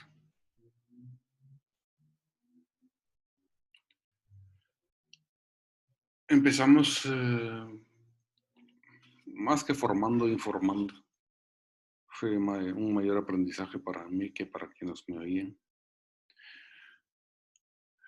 Fue realizado en lo rural, desde lo rural, desde un contexto de extrema pobreza, de desarraigo, de mucha gente ubicándose en un nuevo territorio.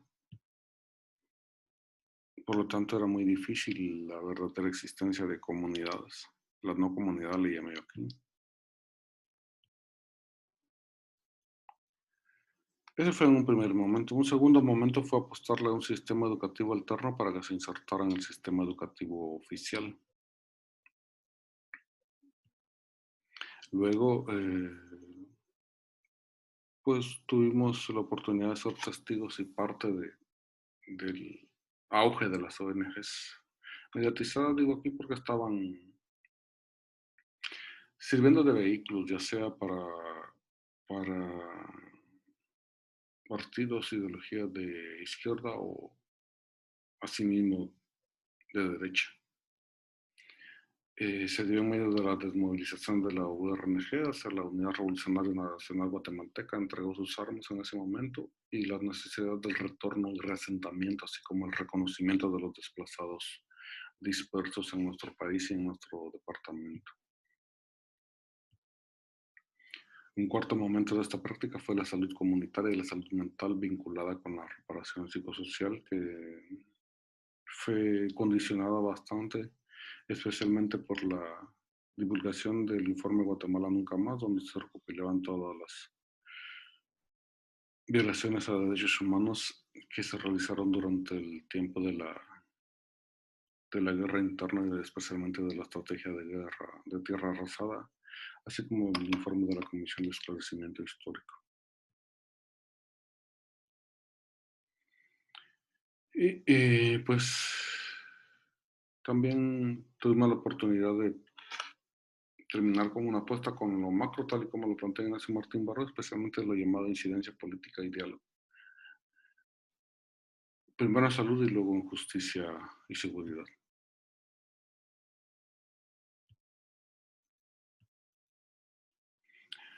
A manera de reflexión, una de las principales contribuciones que puede hacer la psicología de la liberación a la psicología comunitaria es perturbarla, tal y como lo plantea Ignacio Dobles en las distintas reflexiones que hace en torno al legado de Ignacio Martín Baró. Porque debemos promover el constante cambio y la constante transformación de la misma psicología comunitaria.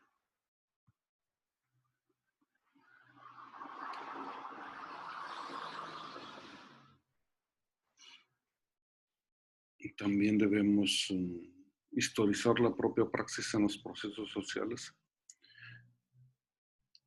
ya que esta perturbación que se plantea debe partir de revisar nuestro quehacer, debe partir de ubicarnos históricamente en dónde hemos estado, qué hemos hecho y cómo eso se ha venido transformando hasta ahora.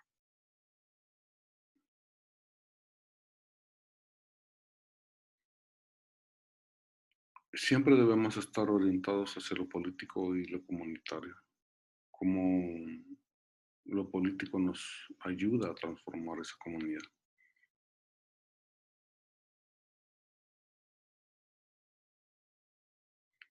Y también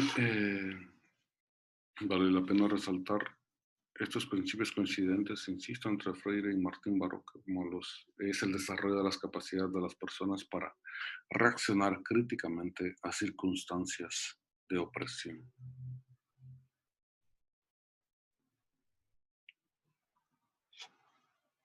Debemos ir apostándole a una psicología de la praxis, o psicología de la acción,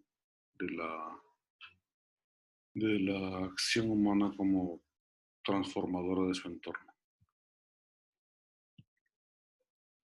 Promover las causas sociales, el apasionamiento, creo que es una cuestión clave. Sentir lo que hacemos, meternos en lo que hacemos. Y desde luego un compromiso crítico no solo hacia el contexto, hacia lo que sucede, sino también hacia lo que nosotros estamos haciendo. Pues una de las cosas quizá todavía pendientes dentro de esta práctica que se ha venido realizando es la investigación acción participativa, porque hasta ahora, en este momento, se ha podido reflexionar en torno a lo que se hizo y la investigación acción participativa en ese momento fue algo muy limitado.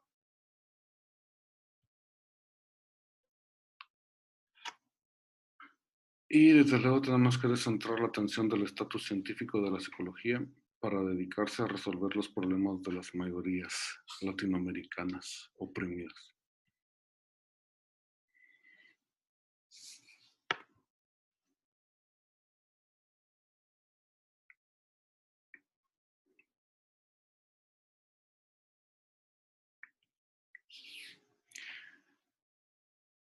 Toda esta práctica fue realizada en un contexto rural. Cuando digo rural me refiero a sin servicios básicos, sin agua potable, sin energía eléctrica, sin calles pavimentadas y especialmente en zonas selváticas en su mayoría, que en este momento ya no existen como tales. No existía internet, no había redes sociales ni impresoras. Pues se habla mucho de lo bilingüe, pero en realidad habían comunidades de retornados donde se hablaba mucho más que 2 idiomas, en algunas comunidades hasta 5 o 6 idiomas. Entre los fenómenos psicosociales observados en ese momento, tenemos que asumir el retorno o reasentamiento como una parte importante de esto por todos los efectos psicológicos que trae, por ejemplo, la ausencia de comunidad, no tener vínculos concretos o estar en formación, no, no tener una solidaridad y tener que estar en procesos plenos de encontrar esa solidaridad, de muchas contradicciones, de facilidad para que las distintas ONGs que trabajaran ahí crearan sentimientos de división y cosas como eso. La desmovilización, que no solo fue la entrega de las armas, sino también el desencanto con la ilusión política que venía en ese momento después de la firma de la paz. Pero también se dio el reconocimiento de procesos organizativos y reivindicativos históricos, especialmente de los promotores de salud y comadronas y los promotores y promotoras de educación. Las ONGs de izquierda y de derecha, cada una con su ideología, ya sea de conservación o de transformación, que chocaron y que crearon problemas comunitarios, especialmente de división. La partidización se dio esta práctica justo en un momento en que estaban empezando a fortalecerse el sistema de partidos políticos en Guatemala y eso hizo también que los intereses económicos invirtieran en crear sus propias figuras partidistas con el fin de tener acceso a los recursos estatales y eso también creó mucha división en la población. En el Petén cabal en ese momento se facilitó la entrada a través de las carreteras asfaltadas, lo que promovió un mayor ingreso de recursos económicos y de inversionistas nacionales y transnacionales que han ido transformando el contexto no solo físico-geográfico, sino también psicosocial. Mayor presencia institucional, cuando digo esto me refiero a institucional de parte del gobierno. Ahora hay una mayor cantidad de instituciones de gobierno. Pero también se dio la agudización del narcotráfico, especialmente como zona de paso, pero también de comercio. Y su presencia en todas las instituciones, especialmente aquellas vinculadas con seguridad y justicia. También hubo un momento en que se dieron muchas ejecuciones extrajudiciales, especialmente de jóvenes vinculados a pandillas, pero también con algunos líderes comunitarios. Y hasta la fecha pues seguimos con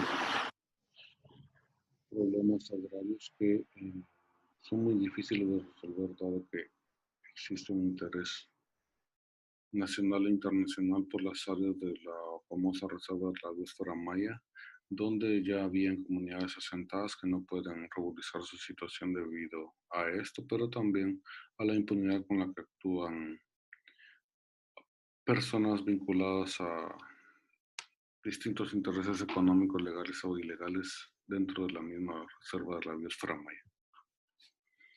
y hasta la fecha es un área de migración. ¿Qué quiere decir eso? Mucho paso, llegada, asentamiento de centroamericanos, sudamericanos que aspiran a llegar a los Estados Unidos, pero al verse frustrados sus intereses se quedan en el país, lo que también está evidenciando otro tipo de problemática psicosocial.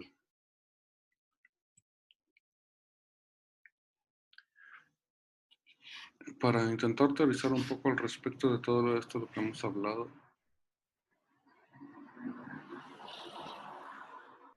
vale la pena resaltar que son los propios problemas sociales los que deben orientar la actividad científica. En este momento estoy partiendo de la problemática que me trajo hasta aquí, de la cual fui testigo y que intentamos hasta la fecha seguir transformando. Deben tomarse en cuenta ciertas categorías esenciales que hemos visto en el planteamiento teórico de Ignacio Martín Baró, especialmente el fatalismo, que es muy evidente en áreas donde hay presencia especialmente de iglesias protestantes. La discriminación de la mujer, que es constante en nuestro territorio. La represión que, si bien no se expresa de la misma forma dramática que hace 30 años, sigue existiendo. La guerra y los resabios de la misma, especialmente la división comunitaria y la ruptura del tejido social. La religiosidad popular como una herramienta que puede usarse para bien o para mal. El hecho de que existe una opinión pública que debe estudiarse, analizarse, sistematizarse. Y que hemos tenido la oportunidad de transformar, de ir conociendo y transformando toda esta teoría para adaptarnos a este contexto. Hemos tratado de trascender el reduccionismo para verlo todo desde una perspectiva dialéctica y podemos revisar la acción humana como una conducta dotada de significado.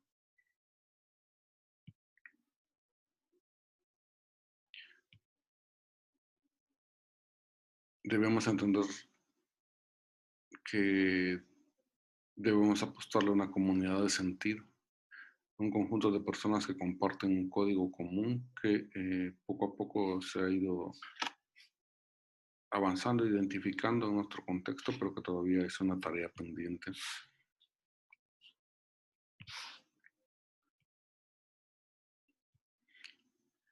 Y entender que la acción humana es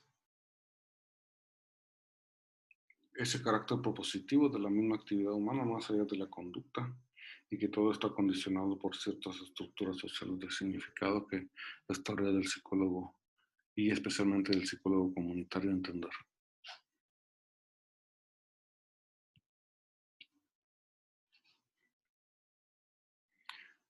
Debemos resaltar que el significado es parte de una ideología. La omnipresencia del poder, el poder está en todos lados y condiciona todo lo que hacemos, así como resaltar la dimensión histórica y la importancia de conocer la historia de nuestras comunidades y de nuestro quehacer. Este regreso a la práctica que promovemos o que hemos venido promoviendo y aplicando debe ser no perder de vista lo macro,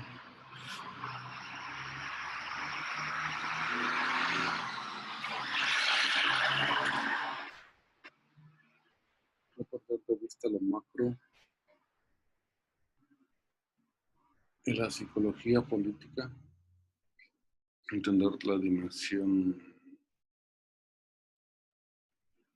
política que tiene nuestro quehacer y la importancia que debemos darle a entender toda esta situación para de verdad poderla transformar. Las políticas públicas como un elemento importante sumamente importante para, no solo para aplicar la psicología, sino también para lograr esa liberación que se promueve y desde luego la participación política.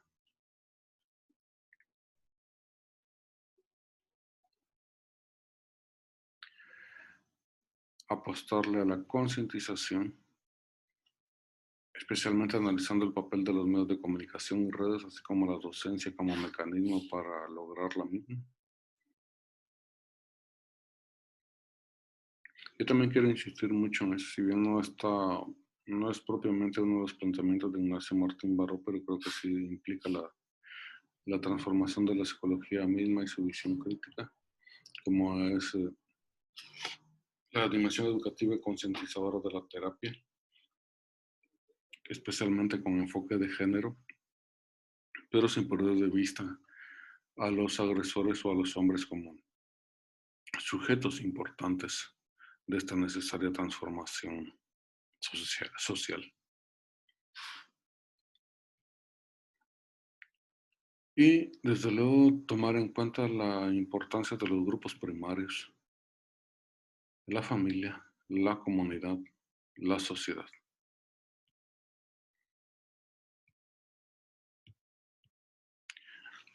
Muchas gracias.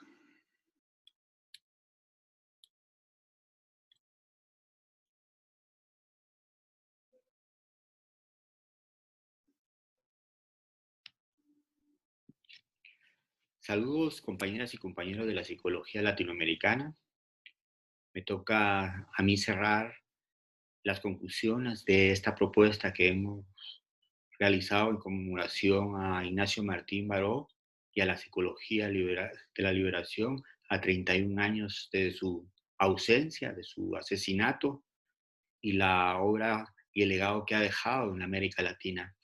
Una psicología que vino para quedarse y para ser expandida para el mundo. Quiero agradecer a Melissa Lemos, a Fernando Giuliani, a Oscar Quisquinay, Raquel Guso, a Guatemala, a Brasil y Venezuela por haber participado en esta propuesta que hemos querido hacerla innovadora, ¿no? Y que la finalidad es que se pueda conocer más la obra de Martín Baró y su psicología. En este sentido, hemos trabajado para que Silara desde la vida de Martín Baró, lo que fue su vida como académico, su vida como persona comprometida con las comunidades en El Salvador, lo que ha sido toda su propuesta epistemológica, metodológica, cómo esta se puede aplicar en la psicología comunitaria y cómo se puede enseñar en la universidad. En este sentido fue el hilaje de los expositores, de cada uno de ellos, se les hizo la propuesta y ellos gentilmente aceptaron hacer su trabajo, un gran esfuerzo porque tuvieron que focalizar su trabajo, esforzarse en grabar y luego pues a nosotros nos tocó editar. La obra de psicología, la obra de Martín Baró y la psicología de la liberación es una obra sólida, como lo podemos ver en sus trabajos sobre acción e ideología, sistema, grupo y poder, psicología de la liberación en Centroamérica y los ensayos que él hizo sobre la guerra en Centroamérica en los años 80 y sus efectos psicológicos en las comunidades y que fueron devastadores y que aún al día de hoy, después de haber finalizado estos conflictos hace más de 20 años, seguimos padeciendo. El inicio de todos sus trabajos también por parte de seguidores, tanto compañeras como compañeras en la psicología, en la sociología y en la antropología, empezaron hace 20 años con los grandes congresos de psicología y la liberación que nos hacían encontrarnos a todas y a todos para reflexionar sobre las violaciones de los derechos humanos, sobre cómo se trabajaba en las comunidades con pueblos originarios, cómo se trabajaba con grupos que les violan sus derechos en toda su dimensión, desde lo social a lo individual, dentro los efectos pues, que causa el tema del empobrecimiento en las familias. Nos ha llevado a hacer muchos trabajos, tanto como ponencias, ensayos, capítulos de libros colectivos, para demostrar que esta psicología que se hace en América Latina, esta psicología de la liberación, está hecha también para expandirse para todo el mundo, no solo para quedarse en la región latinoamericana, sino para ser enseñada en Europa, para ser enseñada en Asia y en otras partes, porque es una psicología que trabaja desde la base, que trabaja desde la conciencia y desde la concientización, como lo hemos visto en las propuestas de los expositores. Una de las cuestiones importantísimas que nosotros creemos es que tiene que traducirse en varios idiomas, la psicología de la liberación, que tienen que traducirse en varios idiomas, porque debe de ser leída y practicada.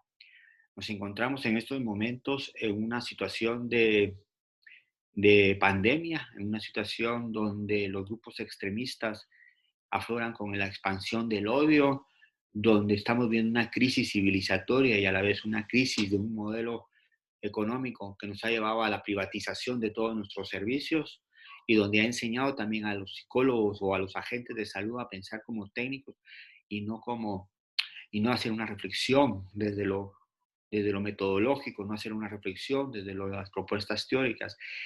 La psicología de la liberación no es un activismo, es una psicología sustentada en mucho trabajo científico, sustentada en mucho trabajo de campo, que le da validez para ser aprendida, que le da la validez para ser incorporada en campos de la salud pública, en un momento donde el Estado está reducido, donde vivimos con estados privados, en un momento donde la pandemia nos ha enseñado lo que es la crisis de todo este sistema y modelo, este tipo de psicología hace presencia y resuelve muchos de los problemas de los que se están viviendo. Es por eso que la propuesta de la psicología de la liberación, es por eso que la propuesta de revisar la obra magnífica de Ignacio Martín Baró se hace necesaria para todos y para todos. Así es que yo les agradezco que hayan podido ver estos videos, los agradezco que los puedan difundir al máximo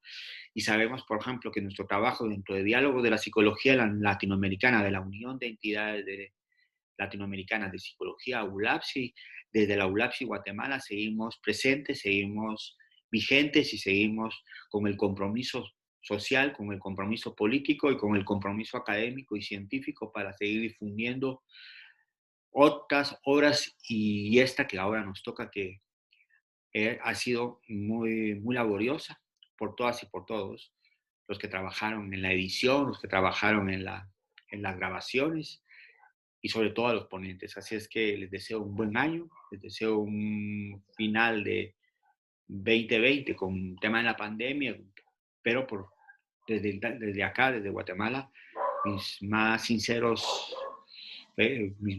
abrazos y adelante, compañeros y compañeras, venceremos.